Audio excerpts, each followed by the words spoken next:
So right here, this is a 15-minute supply on AU. This had a major break of structure. So this week I was mainly just going for a 1-to-1. GU on Thursday was the only trade that I took that was like over 1-to-1. So this had a major break of structure. I got in on a break of the candle right here, and this was short lived. I did want to hold a little bit longer, but yeah, this didn't go as far as I thought it would. So like this was like a super short trade off the 15-minute. And then after that, it just shot up. So like that was Monday. Tuesday, if for people that was trading with us, we let me hit the replay mode real quick. This trade right here happened so fast. So like this is a liquidity grab because it dipped underneath this low. You see this wick got broken and then it started going up. After that, we're getting on a break of the candle. And it's literally one candle just hit TP, like literally right here. That was literally it. And this just happened so fast that most people missed it.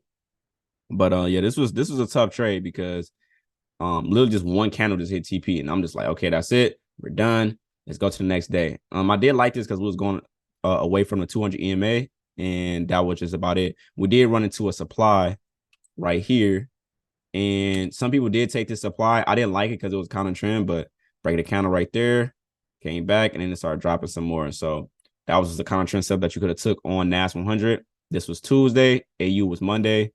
Now Thursday was a crazy day because we had an immediate fake out. So I'll say this all the time that the first break of the candle is usually going to be a fake out. So when it closed like this, when it broke the candle and it closed like that, I was already cautious. I'm like, okay, this could potentially be a loser. Now, the main thing that kind of had me iffy was that we ran into a 15-minute demand zone, and you can see like right there at news, it literally tapped it right there, and then it just started shooting up. So that was the only thing that I was a little bit iffy about was that it tapped a 15-minute demand zone right there at news. So that was kind of like a little bit iffy. And this was just an immediate loss. Like I literally lost like 1,000 off of this trade right here, and then I was just done. So that was the first trade on Thursday. Now this trade in particular, I did get in aggressive on that first rejection. So let me hit the replay mode right here. And I just had a roughly 13 pip stop loss right here. And I'm just like, okay, this could potentially, I got it a little bit higher. Yeah, it was like 13 pip stop loss. And I got in off that rejection right there. As soon as I saw that rejection, I'm like, okay, I'm gonna get in. And then it came down a little bit. I'm sitting in drawdown, and then it gave me a break. So I'm like, okay, this is looking good. And then it does that. Okay. So when it came back, I just closed that break even. For people that was watching my Instagram story at the time, Hango Trade literally took forever for me to close. So it cost me some money, which was irritating. And then I got back in on a break of the candle and I held. Now, when I held this, because people ask me why did I hold, I'm really just looking at price action. So that first candle that shot up, that's like a huge momentum candle. So I'm paying attention to what is going on that very next candle. So we had a little pullback and then another momentum candle. I'm like, okay, I'm going to close at 1 to 3 and then I'm going to be done. So I literally closed like right here, like literally closed right there.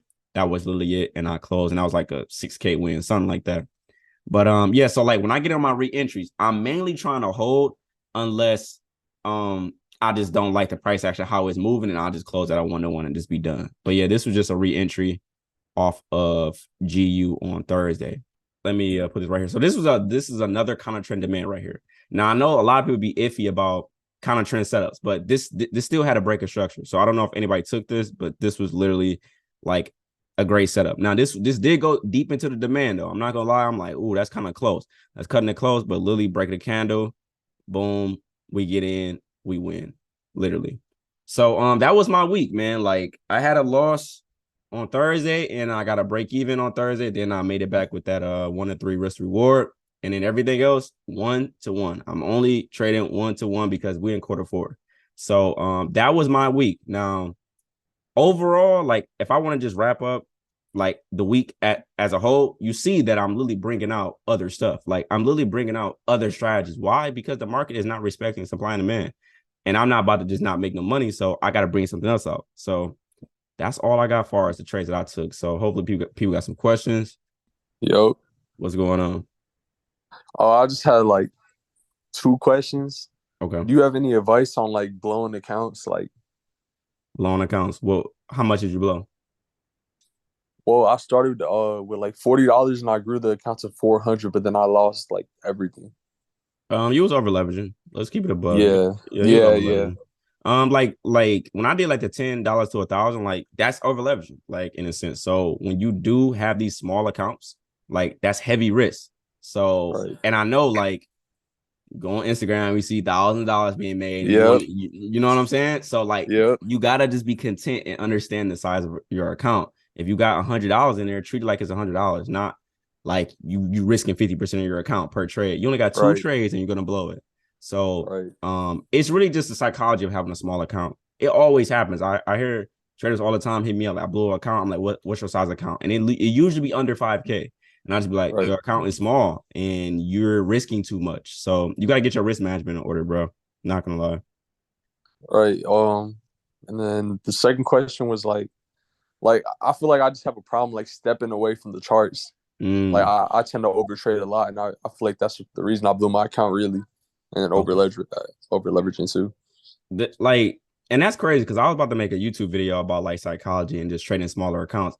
It's really like because over trading really is caused by like having a small account. You're not content with profits. Like you got to Right. really be okay with a $50 win if you got $500 and you get a $50 win. You got to be okay with that because if you're getting Right. $200 days with a $500 account, that's you're really just okay. Imagine if you had 200K and you just made 50K. You Right. okay? You could have won that trade, but what if you would have lost it? Now you Right. down. That's how I've been looking at my trades recently. I've been thinking about it like, what am I going Yeah, to win? I've been thinking about it like, what am I going to lose?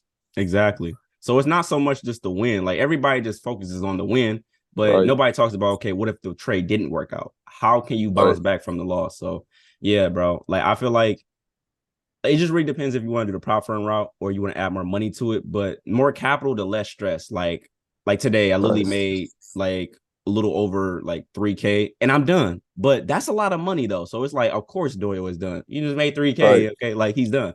But somebody else may be in the group and they only made $300 and they trying to have $1,000 a day. And it's like, you feel me? Right. So you got to Yeah. just be realistic with the size account that you have. So yeah. Right. Well, that's all the questions I had, man. Thank you. Yes, sir. All right, let's go to Disciplined Trader. Yo, What's going on? I want to go over just one trade. It's Okay. USD CAD on Monday, 15-minute demand Okay. at 5:15 a.m. On what day? Monday. You said Monday? Yeah. Okay. Man, why nobody tell me I wasn't recording, man? Now I gotta do this all over. What's going on? Okay. You said a 15-minute demand? Yeah. Okay. New York session? Yeah. I mean, it was at 5:15 a.m. Eastern Standard Time? Yeah. Oh, you took this, didn't you? Yeah, but I entered on the 5 minute. Okay. Let's see what you did on a 5 minute. Let's hit the replay mode right here. I entered on the bearish candle next to the bullish. You cannot scale this zone down. No. No. Like this is the 15-minute demand zone. Okay. This is the 15-minute demand zone. And you draw it around the bearish candle. When you go to I the drew five it. minute, I drew it on the bullish. no, I included that one. that's not how I draw it.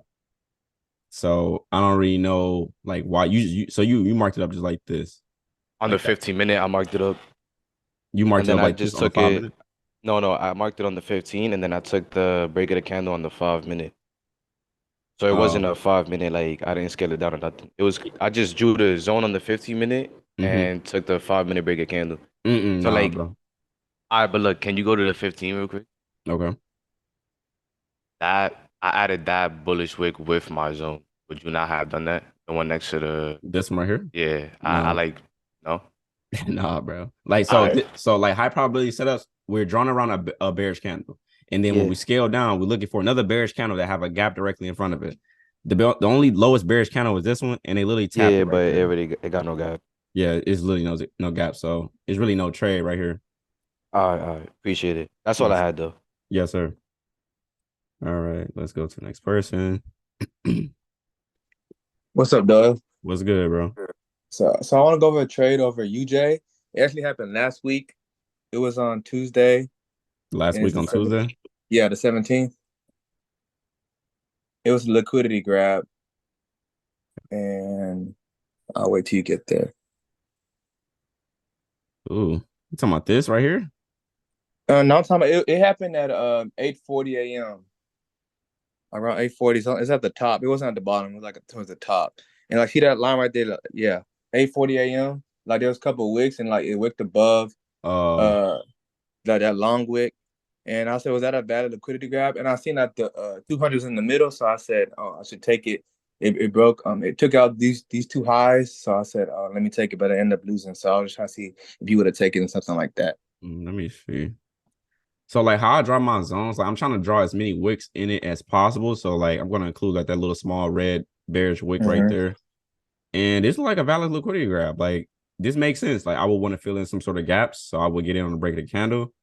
Let me see. Did you win or you lost? No, I know I lost. No, I didn't lose. I mean, I lost. I didn't win. Yeah, this is. I think I don't know if it gave you a 1-to-1, but I was going for like a 1-to-2.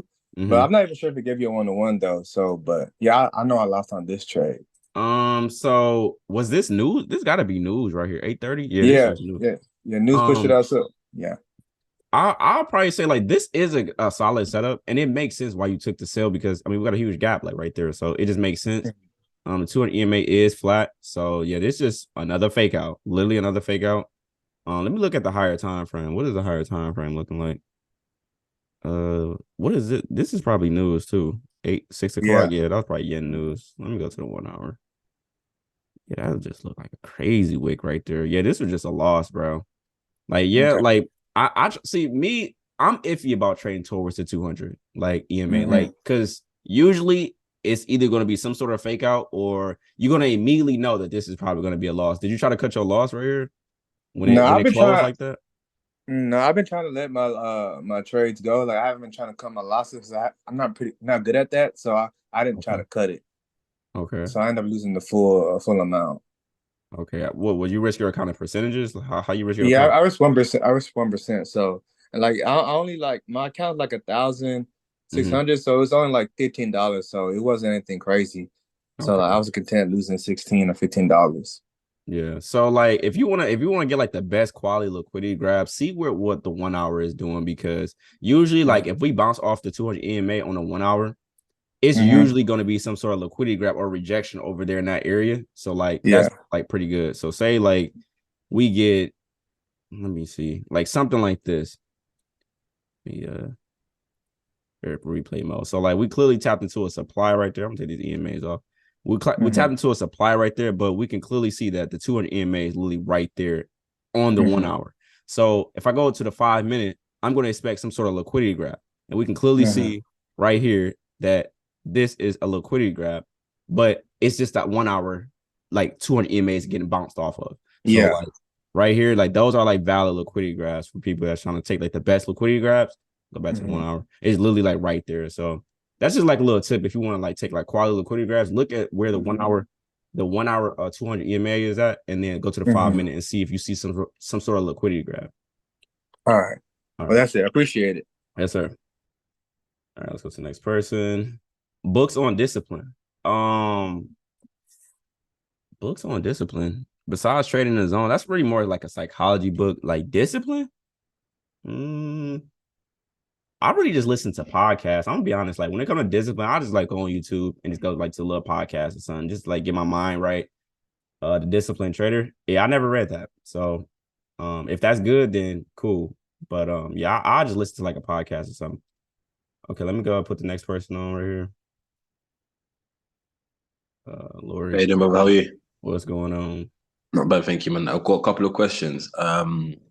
The first question I've got is regarding to risk to reward. I remember a couple of months ago, I found it quite easy to get the 1-to-2s, 1-to-3s quite easy, but now it's just to get 1-to-1. It's even it's a hard task right now. Yeah. I know you said quarter four is one of the most difficult times to trade. Yeah. Would you recommend just taking 1-to-1s and just calling it a day, or sticking to that 1-to-2s as it is in my trading plan? It's just right now I know the 1-to-2s are not hitting as much, so I'm feeling, do I just adjust into this time of the the trading year, or do I just stick Um, to the 1 to 2s? okay. Is this your first quarter four? Is this your first one? Yeah, my first quarter 4, yeah. Okay. So I would say yes, stick with 1 and 1 and then just have some runners far as if you want to go for like a longer target, like 1 and 3. But do you twin trade at all?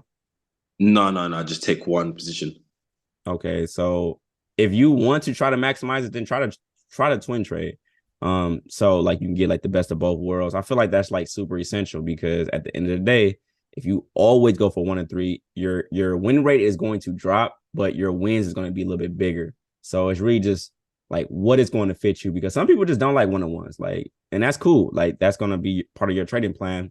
But I know for a fact quarter four is just not always strongly trending. So it's really kind of like up to you. But my recommendation is just like take what you can get and twin trade for sure. So like 1 and 1 is like cool, in my opinion. So if I twin trade on and I get 1 to 1, that means the profits are much bigger than. If you leave a runner, yes. And you try to cut your Okay. loss, yes. Okay. The next question I've got is the regarding the version being profitable. I mean, every time I message you and you reply, I also take every information on board. Mm-hmm. But it's like, okay, this before previously I struggled to pass phase one a lot. But now as I'm passing phase one easily now. Mm-hmm. And I'm still failing phase two, don't get it wrong, but it's like when you feel like you can see light at the end of the tunnel, like, Mm-hmm. but you're not there. How did you go around it during your journey? You just can't be too excited. Like the only time you should be excited is when you get a withdrawal. So like, yeah, like you can get some wins, you can pass, you can get the certificate and all that, but it don't matter if you're not withdrawn. So I just feel like passing phase one and people message me, oh, I passed phase one. Like that's cool, but you got a lot of more work to do. So you gotta just realize, like, okay, passing a challenge does not make it just the end all be all. Like even if you do pass a challenge, you got to get a payout. So it's like more steps, like even after passing phase two. So like just be real with yourself and just be like, okay, I'm past phase one. I'm not finished nowhere, and I'm nowhere near done because I need some payouts because I probably done spent a lot of money on these challenges. So you probably like, you know what I'm saying, in the whole as far as paying challenges, I'm pretty sure people have had like numerous of challenges. So you got to get a payout. So like that's like the only thing that really matters. Like that's like the victory. When it hits your bank account or it hits your crypto.com, whatever, that's when you be like, okay, this is real. But until that, it don't matter. Like nothing really matters until it really hits your bank account. So that's really all I can say on that. That's fine. My last question also is regarding to, I know you use fixed lots, but I trade with percentages. Mm-hmm. So when you trade with percentages, does the zone that's like a 10 pip stop loss? Does it really matter if you trade percentages? No, I trade fixed lot sizes, so I don't trade percentages. So like my 4 pip stop loss, like my loss going to be different if you have like, say, if you have like a 200K account and we're taking the same setup, but you're risking your account in percentages, I'm using fixed lot sizes. Our losses is going to look a little bit different because I'm using the same lot size every single time unless it's NAS 100. So yeah, I can't really speak too much on percentages because I never really used it. I've tried it and I'm just like, I don't really like it like that. But I'm okay with like having like not a broad, but like a range around like how many my stop loss size. So like on average, my stop loss size is usually around 5 to like 15 pips, like around there. Like usually, like if we trade AU, it's probably gonna be like even smaller. Like we trade GJ, GU, it's gonna be somewhere between 5 to 15 pips. If I'm trading 36 lots, I know exactly how much it's gonna be on average. And of course, I'm gonna try to cut the loss. So like I know how much on average, just taking 5 minute steps alone on average every single week. Like you can go through the Doyle Trade Ideas and you can see, okay, what is the average stop loss size every time we take a 5 minute setup? It's usually around the same type of, it's not really going to be anything over 20 pips. So like, I'm okay with that. You feel me? So that's why I like fixed lot size because I know that if a stop loss is too big, I'll probably pass up on it. And I speak about that on a much older webinar. It's like, okay, if this stop loss is a little bit too big, I'm probably going to just pass up on it because I'm using fixed lot size and this loss can be huge. So that's just like how I risk my account is fixed lot sizes. So if I'm trading percentages, then it doesn't really matter then about the size of the stop loss, then does it? No, I don't, because it's always going to be 1% every single time. Okay, then. Yeah, that's all I had. Thank you very much, brother, man. Thank you. All right. Let's go to the next person. Doyle, I'm taking a challenge and I'm having a difficult time with risk management. Do you have magic keys? Do you have magic keys? Because I mean, if you are taking a challenge, FTMO, whatever platform you use, like just use magic keys so you won't have the headache of trying to calculate, okay, what lot size should I be doing? That's why I just send everybody to magic keys. Like, just go ahead, just go get magic keys because it literally just removes all the configuration. I'm trying to figure out what is my risk. So just pick it up, like no cap. All right, let's go to the next person. We got Tamara right here. Let's go to her. Hi, Doyle. Hi, everybody. How you I'm doing? new here, so you can just Okay. let me know if this is something that I just need to go back and watch. I'm Okay. not quite understanding your liquidity grab setups. Even if you walk me through today's zone, I just want to get an idea of exactly what you're looking for when you're looking for a liquidity grab setup. Okay, so if we go to, like, I'm gonna just do this real quick because it's just a lot of information. So a liquidity grab is just a major low or a major high being taken out, but not closing above the swing high or the swing low. So if I go to a replay mode right here and I look at these lows right here, now mind you, it is money literally right up under here. Right there, that's where people stop losses at. Traders bought right there, and they put their stop loss underneath this low. So whenever you see equal lows, that's where liquidity is at. And I actually took a lot of liquidity grab subs this week anyway. So I feel like we should go over this anyway. So this is how I would draw my support area. Okay. Now at this very moment, we don't know if they're going to do a liquidity grab. We just got to see if they break underneath this low and then don't close underneath. They got to break underneath this low and don't close. The body of the candle cannot close underneath this wick. If it do, then that's an invalid liquidity grab. So when fast forward and it does this, okay, it does this. That candle right there, you see how they just dipped underneath this low right here to the left? They literally dipped right up under it. They literally dipped right up under it. So like that's a valid liquidity grab, and we will be buying right here. Now I do have webinars on liquidity grabs, but that's essentially what a liquidity grab is. They're breaking a low, but they're not closing. When they close underneath the low, we're not looking for buys. Okay, they cannot. The body of the candle cannot close underneath that low. Okay, so that's just a liquidity grab. But it's of course there's other webinars on liquidity grab. How do you draw those lines for support slash liquidity grab? So all I'm doing is just putting as many wicks into the zone as possible. So if I was trying to take this liquidity grab, I'm looking at this wick, I'm looking at these two wicks. That's it. Okay. When they close and reject it, I'm keeping my eye on it. And then if they do something like this, I'm really ready to buy because you could tell they just took out somebody and they're going up. So you gotta just use all the wicks as possible. Use as many wicks as possible. Like use the median of all the wicks inside the zone. Okay, I hope that help you. Same thing for resistance. Yes. Same or just all the wicks. Like that's it. All right, let's go to the next person. We got. I don't want to say your name wrong. Does it have to have two lows? No, it could just be one swing high. Like this is a valid liquidity grab right here. This is a valid liquidity grab. Why? Because that's a swing high. It literally broke above, and then you can sell.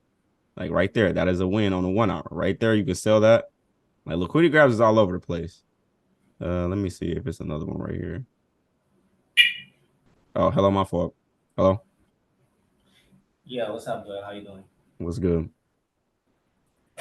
Thanks for the webinars, by the way. I just had like two questions. Okay. What made you take today's setup, even though it was a liquidity grab and a counter trend? Let me go. Let's go to it. Let's go to today's trade. So mind you, we all knew that this was counter trend, and everybody was looking at GU supply today, and not NAS, but GJ and GU supply had the exact same setup. Like literally had a supply. But the only real reason why I liked it is because it literally had a double bottom. So like this is a double bottom.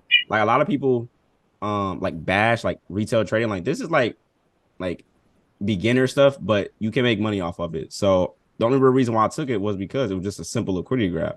If you go to the 15 minute, the 15 minute did not give us anything that this wanted to just go up. Like yeah, we had some rejections because of these two wicks right there, but if you just look at the 15 minute, no confluence, 1 hour, literally zero confluence on a 1 hour, nothing is saying that it want to go up. So I just took a chance on this setup. Like that's really just it. This was just a 5 minute liquidity grab. Like it just fit the criteria, and I just took it. It's not really. I'm not even trying to make it like too deep because I saw what you saw. Like this is literally what I saw, and I got in on break of the candle. That was literally it. It's a win, and I'm done. So yeah, that was really just it. This is a 5-minute liquidity grab. And also for me, I always take supply and demand, nothing else. Mm-hmm. So I was wondering, does it make a big difference the fact that you go for liquidity grabs or support and resistance sometimes? I'm only gonna go for that if I see a lot of zones being invalid. Like today, we had 3 invalid zones. Like I sent out like 2 other trades before this, and I'm telling people wait on the break of the candle. They're not giving us a break of the candle. So if they're not holding the zones, I'm gonna look for something else.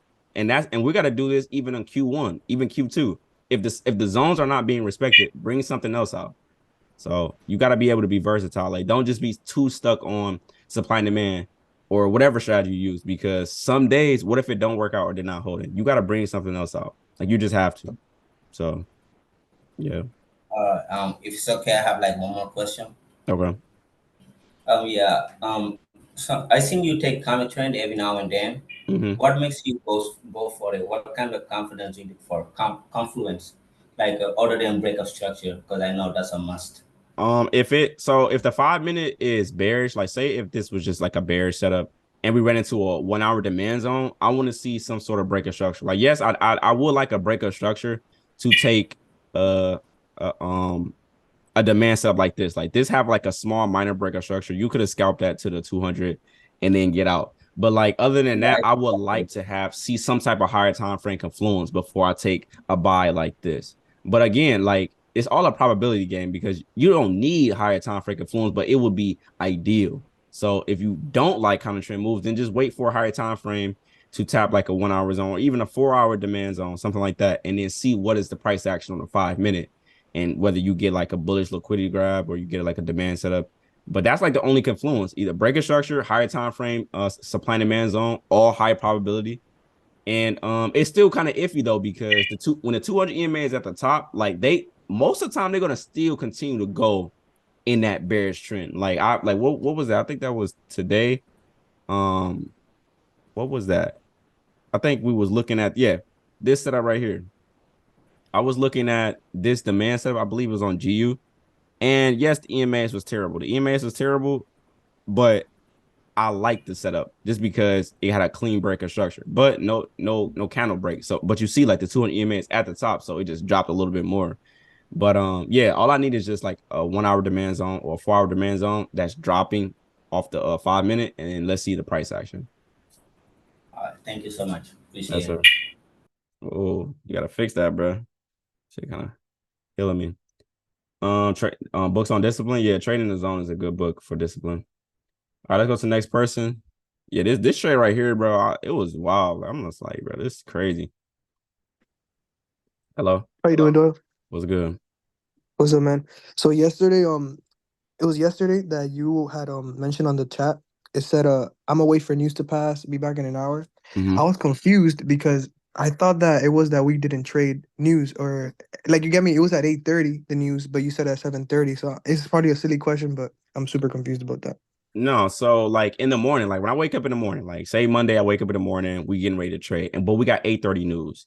When we have 8:30 news, it's still high risk to take a trade directly in front of it. Okay, so that's why I like today with NAS 100, and I sent the setup. I'm like, it's high risk. People ask me why is this high risk? It's because we're too close to news. If we get into the trade, what if it just spikes and hit our stop loss, then slippage, so you might lose more. So like it's just a lot of risk behind trading around news. So when I say that I'm going to wait into news pass, I'm really just coming back at like 8:35, 8:40 to see okay what has happened. I'm not trading news. No. If I trade news, that's just me I'm gambling at this point. Like literally, because it's just risky. I don't really like trading. Exactly. Yeah. Okay, gotcha. Thank you, bro. Yes, sir. Let's go to the next person. Yeah, definitely be careful with news. Hello. Hello. What's going on? Hey, Doyle. I appreciate you taking the call. Yes, sir.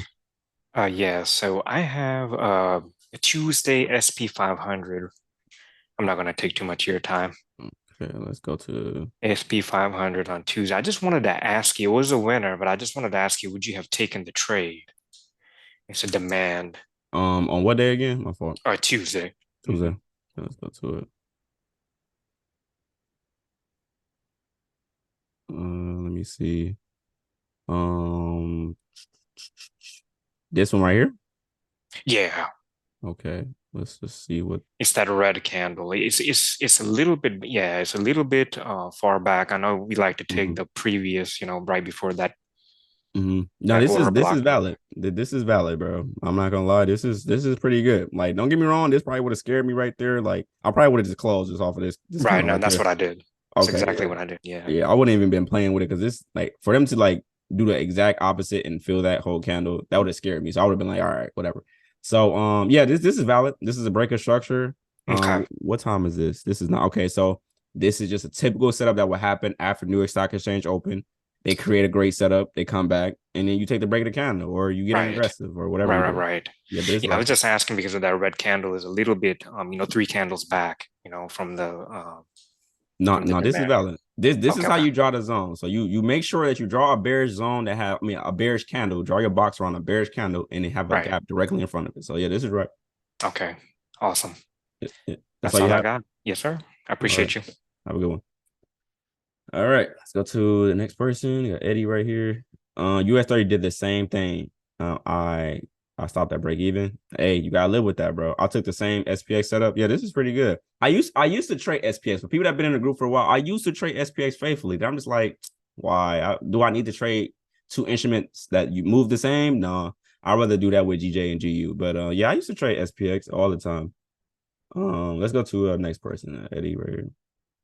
Yeah, this is pretty good. Hello. Yes, sir. Hey, what's up? Thanks for taking the call. This is great. I'm in Ireland, so it's a bit late here. Okay. Just wanted to ask on AUD CAD. AUD CAD. Okay. Yeah. I trade London session, so just wanted to ask if this is a good session. If this was a good trade. What day was it? Today at it should be 3 on your time. Okay. Exactly at 3, it created a demand. Demand set up at 3. Are you taking high probability or low probability setups? I think it was just because that's just at London Open, so I think it's a low. Are you talking about this right here? Like, is this what you took? Is that what you took? No, it's exactly at 3. That's where the red candle is. Right here. Yeah, that one. So I kind of like took that one and you went. I don't know. It's on my side. It's showing a bit different. There's not that much wicks. You're gonna have to just send me the setup. I'm not really On understanding. 15-minute chart as well. Oh, it's on a 15-minute chart. Yeah. Hold on. You said what day again? Friday 27th. Okay, so today. Yeah. Okay, let me go to the 15 minutes. I'm not really seeing what you're talking about. Yeah, you might have just took a setup that it was invalid and then you won. I don't know. Yeah, just send me the chart. Just send me the chart off this webinar, and then I'll just see if this was like a valid setup. Because I'm looking at it, and that was a low probability setup, and it broke the zone. I think this is what you took, but I'm not really sure because you said at 3:00, and this is London session, and I don't see a high probability setup. So, and it broke the bottom of the zone. So I don't really know. So yeah, just send me the chart, bro. All right. Cheers. Thank you very much. Yes, sir. Yeah, I'm not really sure what he was talking about there. Okay, let's go to the next break. Got Simon right here. Oh crap. Go to Simon right here. Yeah. Hello.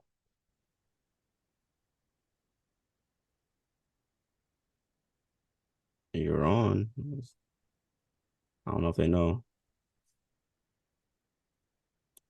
Okay. All right. I don't know if you know that you're on, Simon. Your microphone probably not working, bro. I don't really know why it's not showing up. Okay, gotta go to the next person, bro. All right. No more questions. We have no more questions. I don't know why he wasn't saying anything. No more questions? No more questions? Any questions? Like everybody just winning. What's good? Yeah, let's go to the next person. I guess everybody just making money. Y'all can hear me? What's good? What's good, dude? What's All right, going so I on? had a few questions. Don't want to take up too much time, but I'm gonna just start off with the first one. How Mhm. do you determine LQ grab versus break of structure? I try to keep the trend in mind, but it gets a little confusing during ranges Mhm. and stuff. So I Okay, just want some so advice on that. like when I'm looking for liquidity grabs, I mainly want to be in some sort of consolidation. You will see liquidity grabs with like a strong trend, like you will see like a bullish liquidity grab on the uptrend. So like you would probably like those better. But so if you want to like see like valid breaks of structure, just go to a line chart. But try not to like take a setup that just did like a liquidity grab because they may just shoot right through it. Like today off of GJ, like this is a valid liquidity grab because we clearly dipped up under here. So like I had an idea that they may not hold at this supply zone. So like you got to be careful because sometimes like a liquidity grab may look like a break of structure, but you got to see what is looking left because if it's grabbing something, if it's grabbing a low and it's going up, you probably should pass up on it.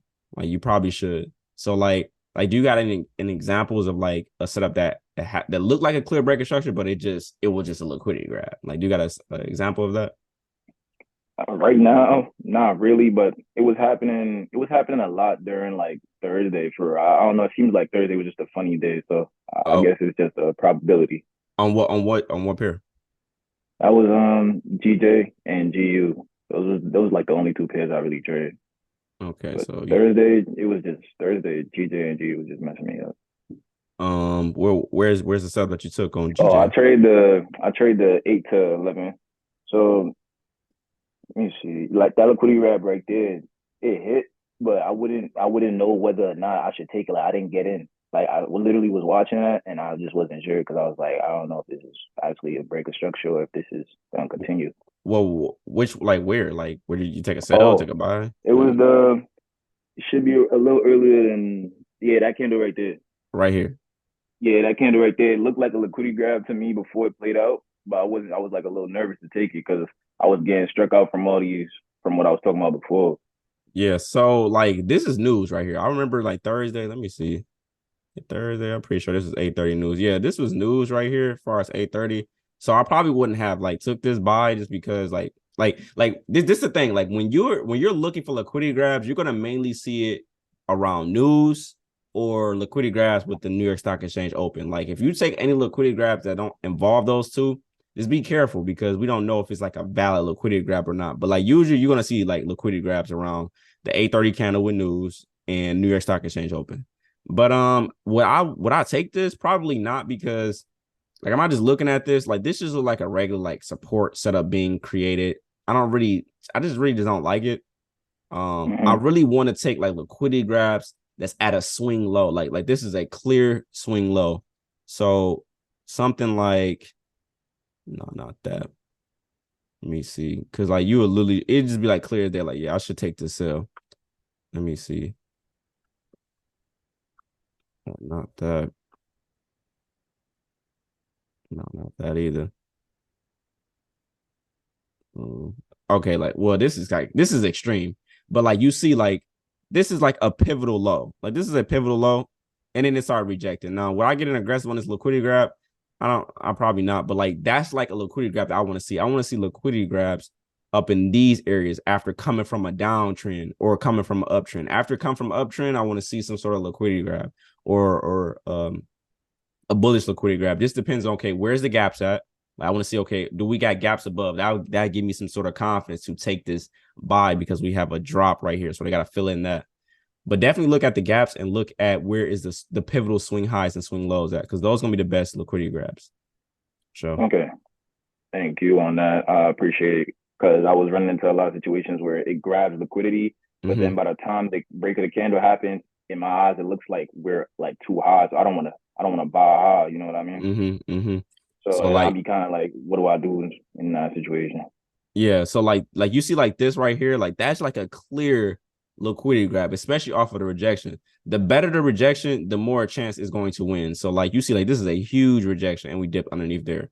I'm getting in right there. Like as soon as they break that candle, I'm immediately getting in. So like just look at how strong the liquidity grab is, because if that's a long rejection, then it's like okay, they could potentially start going up. Like that's just price action 101. So yeah, just look at how Okay. strong the liquidity grab is. All right, but I have a lot of questions, but since I don't want to take up too much time, I'm gonna just stick to the one you mentioned today. Mhm. The thing you was talking about with the first break of candle usually being the fake out. I've noticed that a lot as well. Yes, But now sir. I'm just trying to figure out a way of like operating with that. Do I wait a little bit for the first break of the candle and see if we get another one, or should I just cut This the loss, just get in? Okay, so if you're trying to wait for the second break of the candle, I really don't recommend it because the second break maybe you might have a huge stop loss, and we don't want huge stop losses. So I'm not gonna recommend for you to just like only wait for the second break because what if the first break hits TP? What if that first candle hits TP? So you gotta accept the risk. Like, okay, if it breaks this candle and it rejected it and it started going towards my stop loss, try to cut the loss. But don't try to go for the second break of the candle because you're gonna miss out on profit. Like you're gonna miss out on those little pips inside of that first break of the candle if it takes off. So yeah, you gotta just live with that because I'm not gonna get in on the second break. Like I'm just personally not. Like I just okay, if this was a loser, I'm looking for something else. But I'm not gonna just like I'm trying to avoid the fake out, so I'm gonna avoid the first break every single time. No, I'm not gonna do that. No. Okay. All right then. That's fair. And shoot, if you risking like there was a person who came on here before and asked a question and they said they were risking percentages. Mhm. I do that as well. So Mhm. I wanted to know if you should still cut your loss even if you accepted the risk already. Like it's not a big amount of money to you, but it's like you see this trade look like it's about to Mhm. lose. Should I just cut it? It's okay. So are you good at cutting losses? First, like, are you like doing pretty good? Like I you used got to be ass, but now I'm actually getting better. I'm actually okay. making some progress, but I'm not like super nice with it yet though. Okay. So this is like a double sorted like answer because some people just want to just let it go and either it hit TP or it just hit stop loss. So it just really depends on what you're more comfortable with because a lot of people don't like cutting their loss. They're like, okay, it's either this going to be a win or a loss. So me personally, Yeah. I just like cutting losses, but you don't have to do that. Just test out what really works for you. What is growing your account? Whether you're sitting in these trades and even in consolidation and letting it hit stop loss or TP, or you're trying to cut your loss. Either way it go, we need to be winning more than we lose. So if your loss is huge, you need to try to cut your loss. So Okay.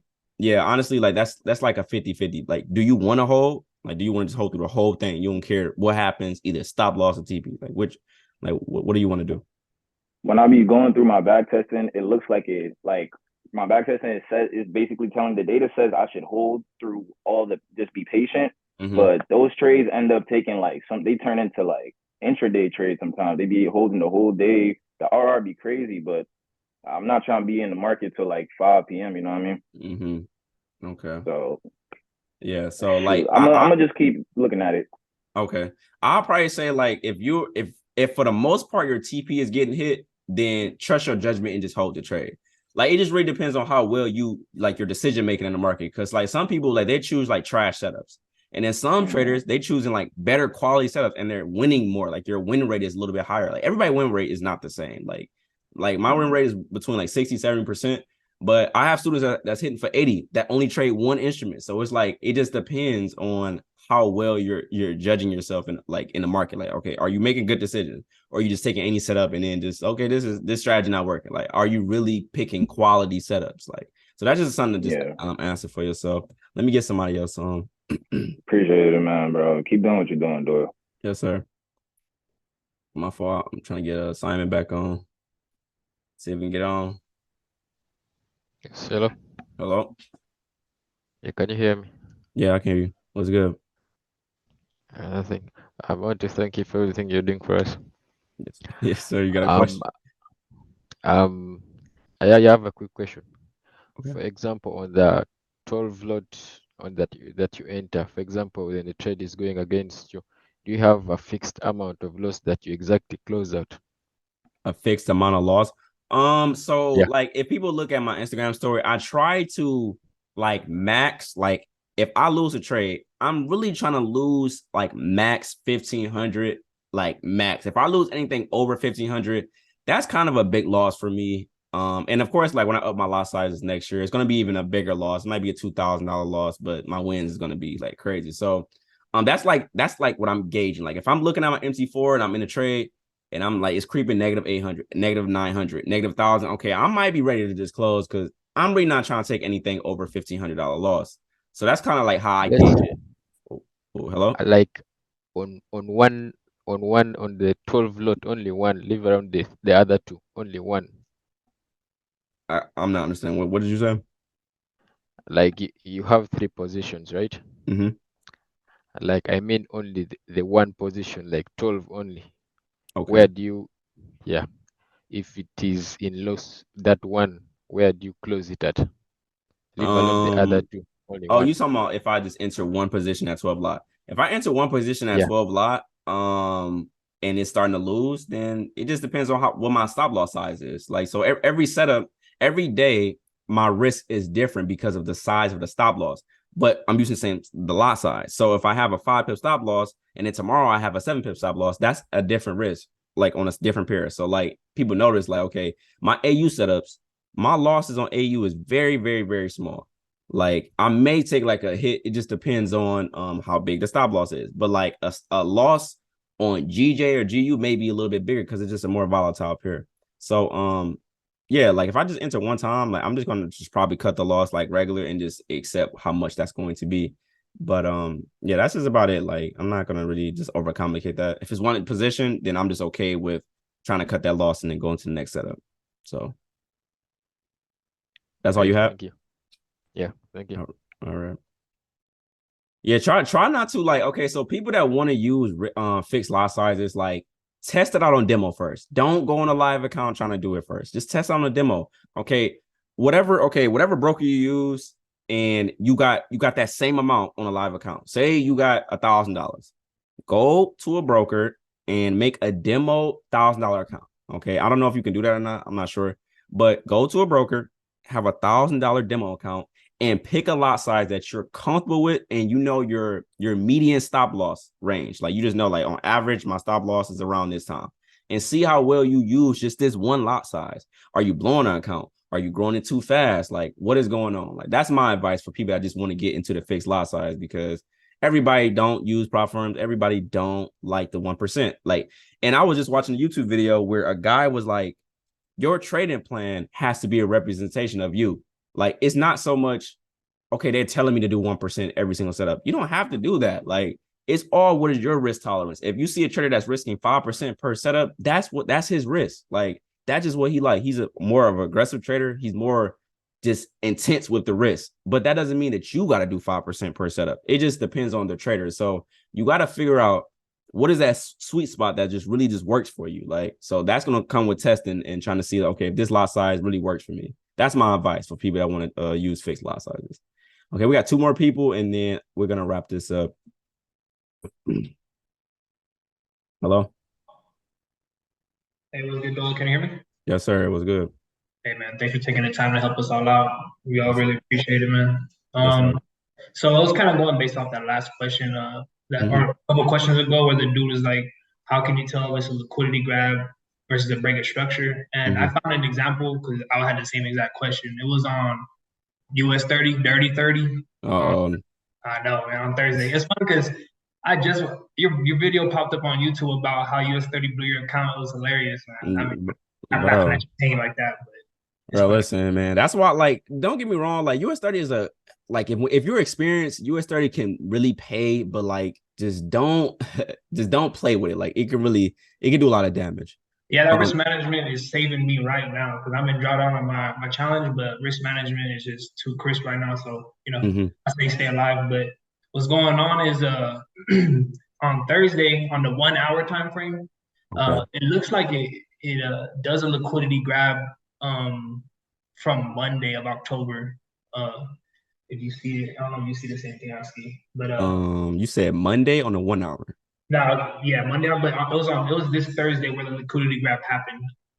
Okay, this is Thursday. This is the 1 hour. Yeah, it's that big green candle to the left of it. That little where you were right now on Thursday. That big green candle to the bottom. That bottom candle underneath it. So is that a liquidity grab? Grabbing the left liquidity to the left? Yes. Right. But this is counter trend. Look at the EMAs. So if you are taking a buy you got to understand that we're on a downtrend on a 1 hour. So don't try to like hold it unless this is a full reversal days. We don't only like really you only get like one full reversal day a week. If anybody noticed like how pairs move, you get like a full reversal day like one day. Other than that, either you consolidating or you're just trending.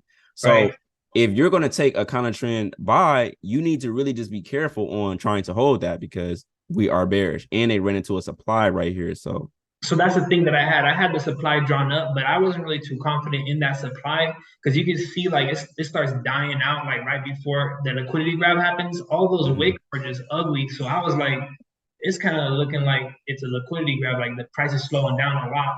And also, I only trade from my window's kind of small. It's from the NYSE Open. Like I wait for the action to move. I don't know that you do like 7 o'clock or a little earlier. I wait for the action to move, and then usually it either taps into a supply or demand, or it creates supply and demand, which is why I like the indices. So what happened right here?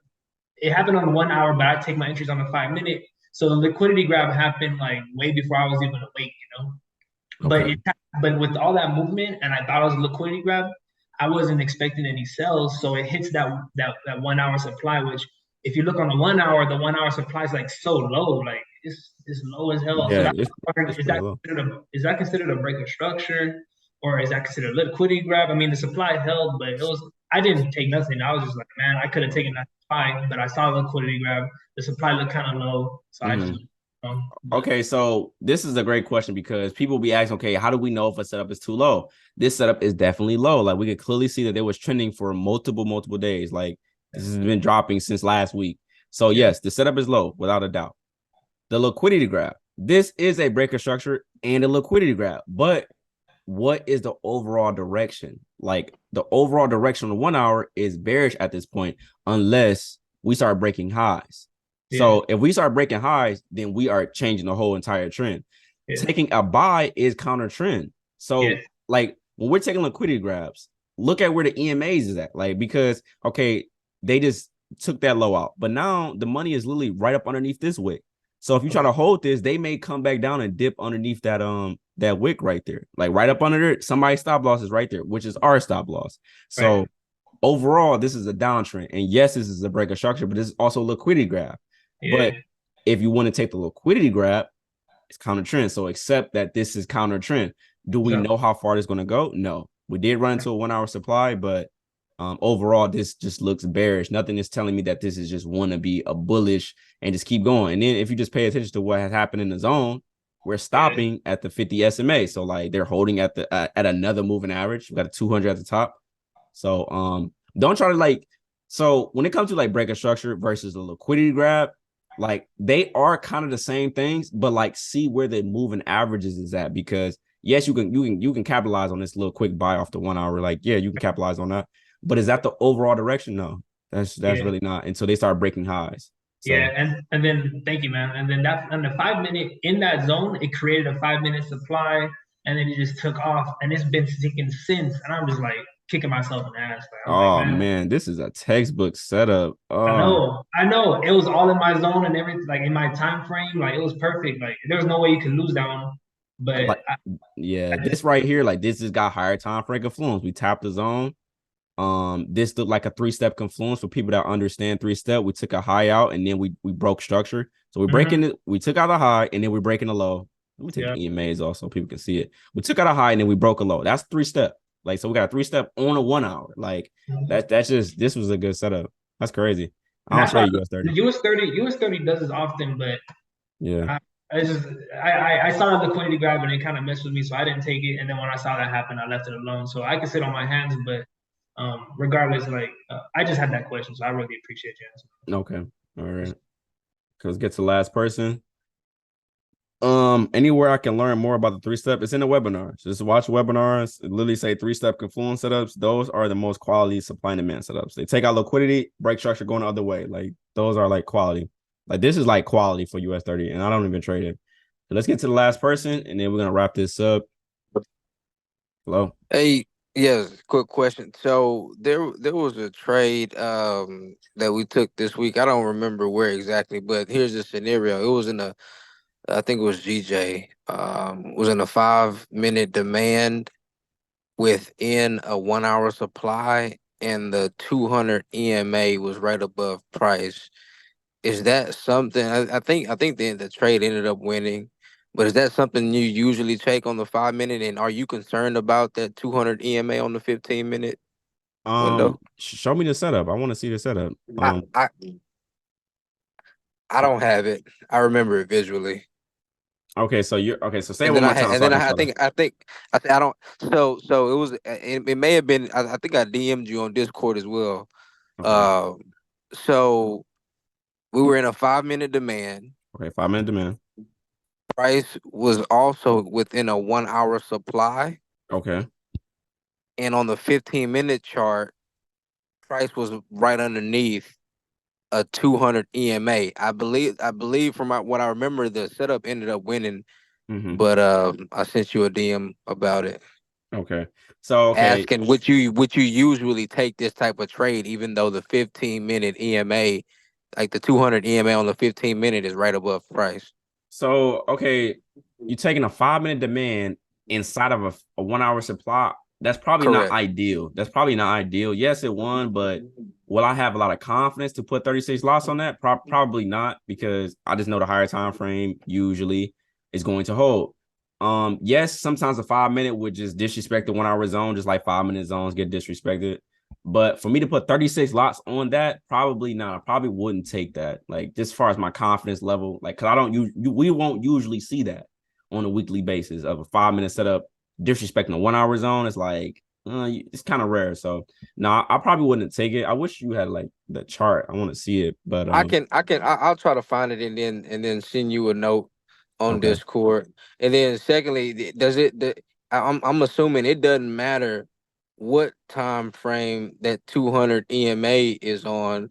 Let's say if we're taking a setup on the 5 minute, but the EMA is on the 15-minute, or the price is approaching the EMA on or 200 EMA on the 15-minute or the 1 hour, you're still going to be cautious about it, right? Absolutely. If I take a 5 minute demand zone, the 200 EMA is right up under the 5 minute demand zone. But we're literally running into the 200 EMA on the 1 hour. I'm going to be careful when we get to that area because price is going to do some sort of reaction. So yeah, I'm taking that into account for sure. Okay. Thank you. Yes, sir. All right. How do you scale through time frames to determine if a setup on a 5 minute or 15-minute will be at risk? What do you mean? If you take a 5 minute demand zone and we just tap the 1 hour supply zone, the higher time frame is going to always be the dominant situation. So like you don't want to trade against the 1 hour. Now, again, I have seen it that the 5 minute will blast through a 1 hour zone. I've seen it, but like, do we want to take that chance? Because this is all a numbers game. Do you want to take that chance or you want to just pass up and take a setup that you got confidence in? Like, it's all about confidence. Like, people didn't take that GJ setup today because they didn't believe in it and then it won. It's like, damn, I should have took it. If you had confidence, you would have took it. So it's all about the confidence. Like, okay, what have you seen work in the past? If it don't work in the past, don't do it. Don't use it. That's all that we doing. Do you believe you be getting aggressive on NAS setups more than break the count on average? I feel like I do. I feel like I do get in aggressive more on NAS just because like they like NSC's rejections, like it just be great. Like, and they just move in momentum. So I feel like, yeah, I kind of do get in aggressive more on NAS 100 for sure. For sure. All right, let's go to the news. I think next week is NFP week. So literally like the month is over. Like literally like the month is over. Let's see what next week is looking like. So we got no news on Monday. 8:30 news as always. So again, so on Tuesday, if I come to the chat in the morning and we don't see nothing, I'm gonna literally wait until 8:30, let it do what it do, liquidity grab, whatever it do, and then we're gonna try to take a setup around like 8:40, 8:35. This depends on what news do. And then we got news at 10. I hate days like this where we got news at 8:30 and 10 o'clock because it's just like we're trying to avoid news. We're not trying to take a setup. So like I just hate days like this. It's just two big news events in our session. So we gotta just try to scrape out a win before 8:30 or take a setup after 10 o'clock. And I don't like to do that. Okay, so Wednesday, I'm not going to trade Wednesday, but I'm going to be looking in the chat. I'm not going to hold you. I'm going to just see what's going on because last Wednesday and the Wednesday before that was actually good. So that's kind of crazy. Thursday, we got news at 8:30 and Friday is NFP. So we got news every single day.